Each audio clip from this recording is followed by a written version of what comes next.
Many lawmakers feel that states should still be tough on crime, but in a way that focuses on rehabilitation and treatment, and it allows for restitution in cases where it applies. Providing these type of programs still allows the offender to be held accountable while giving them a way to get back on their feet. Some tips to saving money are to use your debit and credit card prudently and to also keep track of your spending. Also, taking a small percentage of your check every pay period to set aside is a good way to manage your funds. Here in Washington, D.C., you will find a large population of Hispanic people in neighborhoods like this one, Columbia Heights, and Adams Morgan. Many of these people are U.S. citizens, however, many of them are not. This week, 6,000 offenders will be released from prison as an effort to minimize prison overcrowding. The U.S. has struggled with prison overcrowding since the Tough on Crime legislation was passed in the late 80s and early 90s. Corrections professor at Howard University, Dr. Bahia Muhammad, volunteers in D.C. prisons where she teaches a class with both HU students and inmates. One of the things that I find is a major problem that I've seen inside of prisons around the nation for many years is this idea of programming. If you have overcrowded prisons, you may bring a really great program into a facility and only a small number of individuals be able to participate. Many states in the U.S. are more than 110% over operational capacity. The Supreme Court deemed the conditions of prisons in California cruel and unusual punishment and issued a mandatory reduction. With overcrowding in prison, it pushes everybody out.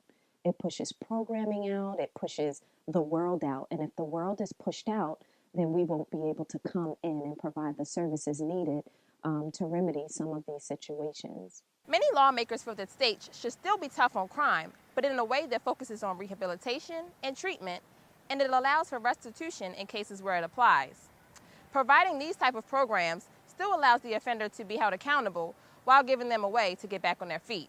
With News Vision, I'm Karin Brown.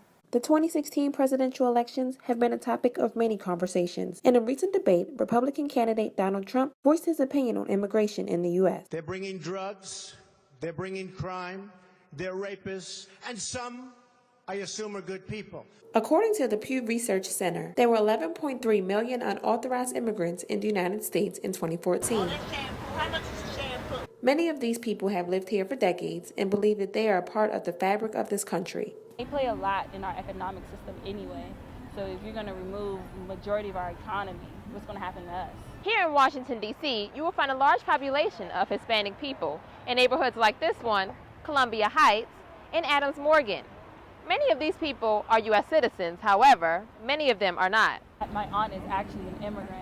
When you mess with family, that creates a lot of problems. I'm a black Spanish man. But as far as him trying to deport people, I don't think it makes any sense because half of those people will be voting for him. At one point or another, we've all been immigrants to this country. And so for him to think that it's fair that he had an opportunity to enter America, fulfill his dreams as an American and not being open to others doing the same, I think is very unfair. With HU News Vision, I'm Karin Brown.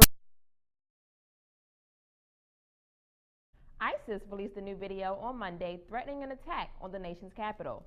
This comes just 3 days after the Islamic terrorist group attacked Paris, killing at least 129 people.